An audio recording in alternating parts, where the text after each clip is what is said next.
읽어드린 본문의 말씀을 통하여서 주여 이번만 나를 강하게 하사, 이런 제목으로 하나님 말씀 전해드리겠습니다.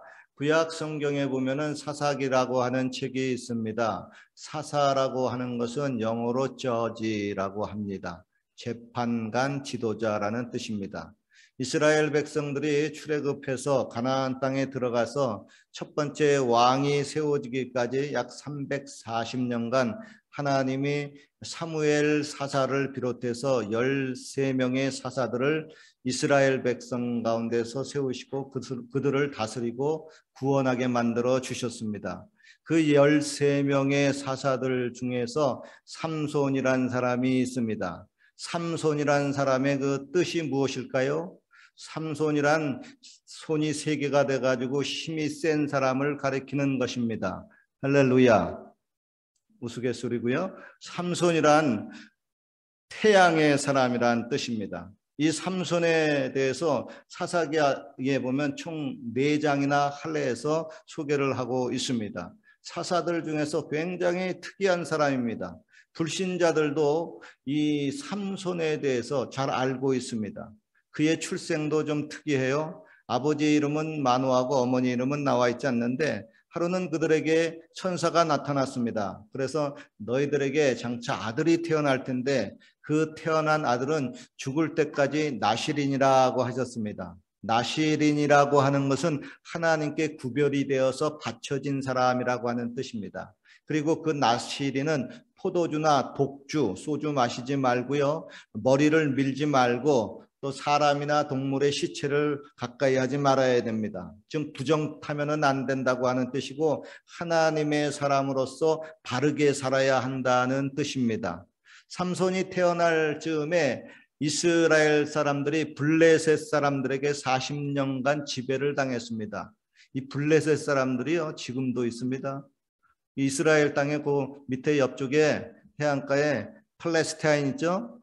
영어로 그 팔레스타인이 지금 제가 말하는 블레셋입니다. 블레셋, 팔레스타인 똑같은 말입니다. 이때 블레셋 사람들이 자기네들을 지배하고 있었을 때 삼손이라는 사람이 20년간 이스라엘의 사사로 지냈습니다. 그리고 하나님이 구약의 그 어떤 선지자나 왕이나 제사장이나 이런 사사 같은 특별한 인물들을 이제 택해서 사용하실 때 보면은 거기에 나타나는 아주 특이한 공통적인 현상이 있습니다. 뭐냐 하면은 바로 하나님이 신이 그들에게 임한다고 하는 것입니다. 하나님이 삼손을 사용할 때도 마찬가지입니다. 사사기에 보게 되면 삼손에게 하나님이 신이 임했다는 것이 자주 나옵니다. 살펴보니까 여호와의 신이 비로소 삼손에게 임하니라. 삼손이 여호와의 신에 크게 감동되어 손에 아무것도 없어도 사자를 염소 새끼를 찢음같이 찢었도다. 여호와의 신이 삼손에게 크게 임하심에 삼손이 블레셋 사람 30명을 쳐 죽이고 또 여호와의 신이 권능이 삼손에게 임하며 그의 손에 결박된 것을 불탄 삼같이 떨어뜨리고 나귀의 쇠뼈로 블레셋 사람 1000명을 죽였더라. 자, 이렇게 하나님이 신이 삼손에게 임하니까 삼손이 힘을 발해서 큰 능력을 베풀었다고 하는 겁니다. 그런데요, 이 삼손에게 참 불행한 일이 생겼습니다. 결혼을 하려고 했는데 그만 원수의 나라인 블레셋 여인을 좋아하게 되었습니다. 그리고 결국은 결혼이 채 시작도 되기 전에 파탄이 나버리고 말았습니다. 그리고 결혼이 파탄이 나자 쇼크를 받아서 삼손이 타락의 길로 갔습니다. 기생집에 들락날락거렸습니다. 그리고 결국 기생 들릴라의 꾀임에 빠져서 나실인으로서 하지 말아야 할 머리털까지 다 밀리게 되었습니다. 그래서 블레셋 사람이 자기를 잡으러 왔는데 내가 이전처럼 힘을 내자 했는데 도저히 힘을 낼 수가 없었습니다. 왜 그럴까요? 하나님이 떠났기 때문입니다. 이에 대해서 성경은 말씀합니다. 여호와께서 이미 자기를 떠나신 줄을 삼손이 깨닫지 못하였더라. 결국 여러분 힘이 빠진 삼손은 두 눈이 뽑히고요. 옥중에서 짐승들이 돌리는 큰 연자맷돌을 돌리는 비참한 신세가 돼버리고 말았습니다. 아니 천하의 삼손이 이렇게 수치를 당하다니, 하나님의 사람이 이렇게 조롱을 당하다니, 이게 말이나 됩니까? 그러나 성경에 보면은요, 또 이런 구절이 있습니다. 그의 머리털이 밀린 후에 다시 자라기 시작하니라. 즉 그에게 다시 희망의 싹이 트고 있다고 하는 겁니다. 다시 하나님이 함께 하시고 다시 힘을 얻을 수 있다고 하는 징조가 보인다고 하는 것입니다. 하나님이 그를 아주 버리지 아니했다는 것입니다. 그리고 드디어 결선의 날이 밝았습니다. 블레셋 사람들 고관대적 3,000명이 모여가지고 큰 파티를 하고 있었습니다. 그리고 이때 삼손을 공개적으로 희롱하기 위해서 파티장으로 끌고 왔습니다. 삼손이 그 파티장 건물을 받치고 있는 두 기둥 사이에 섰습니다. 이때 삼손이 하나님께 이렇게 부르짖습니다. 주 여호와여 구하옵나니 나를 생각하옵소서. 하나님이여 구하옵나니 이번만 나를 강하게 하사 블레셋 사람이 나의 두 눈을 뺀 원수를 단번에 갖게 하옵소서. 그리고 힘을 다해서 기둥을 확 밀치니까 그 육중한 건물이 순식간에 와르르 무너졌습니다. 그리고 그 건물 안에 있던 블레셋 방백과 백성들 3,000명이 거의 다 떼죽음을 당했습니다. 삼손도 그들과 함께 장렬히 전사했습니다. 저는 최근에 다시 이 이야기를 생각하면서 삼손과 같은 기도를 했습니다. 주여 나를 생각하옵소서. 주여 이번만 나로 강하게 하옵소서. 여러분, 하나님은 말세 즉 신약시대 저와 여러분들 남종과 여종들에게조차 하나님의 신을 부어준다고 했습니다. 즉 삼손에게 부어준 하나님의 신을 저와 여러분들에게도 부어준다고 하는 것입니다. 이 약속을 따라서요, 저도 37년 전 만 25살 때 하나님의 신이 임했습니다. 그리고 그때부터 하나님의 일을 열심히 할 수 있었습니다. 특별히 전도를 아주 열심히 했습니다. 그리고 여러분, 여의도 순복음교회에서 부교육자로서 9년간 사역을 했고요. 그리고 25년 전 제가 여기에 1997년도 가을에 이곳 캘거리에 파송받아서 교회 개척을 했습니다. 그리고 교회 개척 3년 만에 지금의 아름다운 성전도 기적적으로 구입을 했습니다. 그리고 영혼 구원을 위해서 애쓰면서 이제까지 왔습니다. 그동안 여러 번 또 개인적으로 또 혹은 교회적으로 위기도 있었습니다. 그리고 교회가 부흥될 때도 있었고요. 교회가 부흥하고는 반대쪽으로 나갈 때도 있었습니다. 그에 따라서 함께 기뻐하기도 하고 함께 비통함을 맛보기도 했습니다. 그리고 또 이번에는 난데없이 예상치 못하게 코비드-19 전염병 사태가 터져가지고 교회를 강타했습니다. 정부의 인원 제한으로 인해서 많은 성도님들이 교회에 나와서 예배를 드리지 못하게 되었습니다. 그러나 참으로 다행인 것은 그래도 자체 성전이 있으므로 계속해서 성전에서 예배를 드릴 수 있었습니다. 여기에 캘거리에 한인교회가 한 30개 되는데 5개 교회는 자기 성전을 가지고 있고요. 한 25개 교회는 렌트하는 교회입니다. 그런데 캐나다 렌트하는 교회는 코비드-19 동안에 한 6개월씩 문을 닫아버렸어요.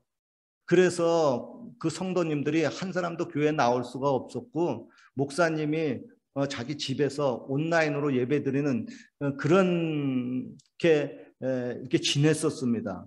그런데 저희들은 그래도 소수인원이지만 인원 제한에 맞춰서 이렇게 성전이 있으니까 나와서 예배를 드릴 수가 있었어요. 그러니까 성전이 이렇게 구심점 역할을 했습니다. 또한 하나님이 저와 여러분들 불러주시고 모아주신 성도님들이 뭐 남녀 성계 청년회 또 중고등부 이렇게 조직이 돼가지고 서로 교회 소식을 전하고 또 온라인으로 예배를 드리고 또 온라인으로 또 헌금도 해주시면서 이렇게 위기를 극복할 수가 있었습니다. 그리고 올해 부활절부터 다시 예배가 정상적으로 이제 시작이 되었습니다. 그래서 새벽 예배도 다시 드리고요, 수요 예배, 금요 예배도 드리고요, 또 원주민 또 선교도 또 지금 연합으로 하고 있고요. 저희 교회가 이 원주민 선교 이거 센터 중심입니다. 여기서 다 지금 같이 이루어지고 있어요.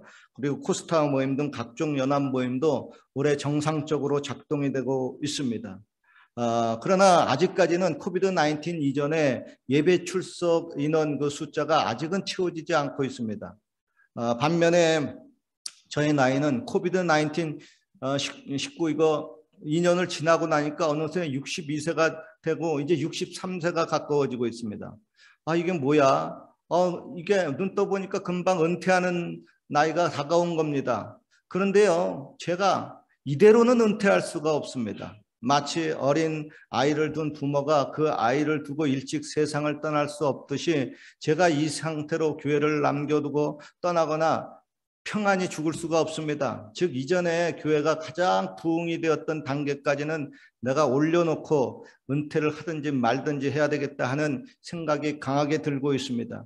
그래야 하나님 보시기에 좋을 것 같다는 생각이 듭니다. 그리고 이를 통해서 제가 여러분들의 자존심도 또 자존감도 또 세워주고 싶어요. 사실 저는 여러분들과 함께 이 코비드-19 이전부터 이런 기도를 했습니다. 아시죠? 주여 한 번만 더 나를 사용하여 주옵소서. 그리고 오늘날 또다시 삼손처럼 이렇게 기도합니다. 주여 나를 생각하옵소서. 주여 이번만 나를 좀 강하게 하여 주옵소서. 사실 여러분 그 힘센 삼손도 하나님이 함께하지 않으면 그저 평범한 인간에 불과합니다. 하나님이 떠난 삼손은 눈이 뽑히고 원수들의 조롱거리가 되고 말았습니다. 하나님의 영광을 나타내야 할 삼손이 도리어 하나님의 영광을 가리고 타락하게 되고 말았습니다. 이게 뭡니까? 이럴 바에야 차라리 죽는 게 낫지 않습니까? 그러나 성경에 보니까 희망의 빛이 보입니다. 오늘 성경에 보니까 그의 밀린 머리털이 다시 자라나기 시작하니라 그랬습니다. 할렐루야. 바로 희망의 빛이 보인다는 것입니다. 저와 여러분의 우리 교회도 보면은 다시 희망의 빛이 보이기 시작합니다. 최근에 코비드-19 가운데도 성도님들이 또 새로 들어왔습니다. 또 코비드-19으로 인해서 몇 년간 교회에 나오지 못한 성도님들도 하나둘 계속해서 나오고 있습니다. 저희 교회는 주일 예배가 아시다시피 1시간이죠. 다른 교회에 비하면 상당히 짧은 편입니다. 설교 시간도 한 15분 정도예요. 짧아요. 따라서 루스하지 않아요. 주일 예배 잠잘 시간, 졸 시간 별로 없어요. 타이트합니다. 그리고 또 찬양팀이 꽝꽝대지 성가대가 또 아름답게 또 찬양하죠. 그래서 또 기도하니까 또 좋아요. 역동적으로 예배를 드리고 있습니다. 제가 꿈꾸고 바라던 하나님과의 만남의 역사가 자연스럽게 이곳에서 이루어지는 것 같습니다. 그래서 예배를 드리면은 감격이 있어요. 마음이 시원합니다. 이거 교회 좀 잘 왔네. 그래도 예배 잘 드렸네 하는 이런 생각이 듭니다. 결국 이렇게 여러분 예배 때 하나님을 만나고 하나님의 신이 함께하면 너도 나도 삼손과 같이 힘을 쓰는 용사가 될 수가 있습니다. 다시 한번 하나님의 영광을 나타낼 수가 있습니다. 사랑하는 성도 여러분, 우리는 인생을 살면서요 삼손처럼 이렇게 본의 아니게 결혼이 파탄날 수가 있습니다. 때로는 인생의 쇼크를 받고 타락할 수도 있습니다. 또 본의 아니게 하나님을 멀리 떠나고 하나님을 슬프시게 할 수도 있습니다. 세상의 빛이 되어야 하는데 도리어 하나님의 영광을 가리고 세상의 조롱거리가 될 때도 있습니다. 삼손이 힘을 잃고 이렇게 나락으로 떨어질 것처럼 저와 여러분들도 그럴 때도 있습니다. 그러나 여러분 잊지 마십시오. 밀린 머리털이 다시 자라나기 시작합니다. 하나님은 다시 삼손을 일으킬 계획이 있습니다. 다시 한번 그에게 힘을 주시려고 합니다. 고로 여러분 삼손처럼 기도하십시오. 주여 나를 생각하옵소서. 주여 이번만 나로 강하게 하시옵소서. 아무쪼록 여러분 다시 한번 힘을 얻고 이전보다 더 큰 하나님의 영광을 같이 일으키시기를 주님의 이름으로 축원합니다.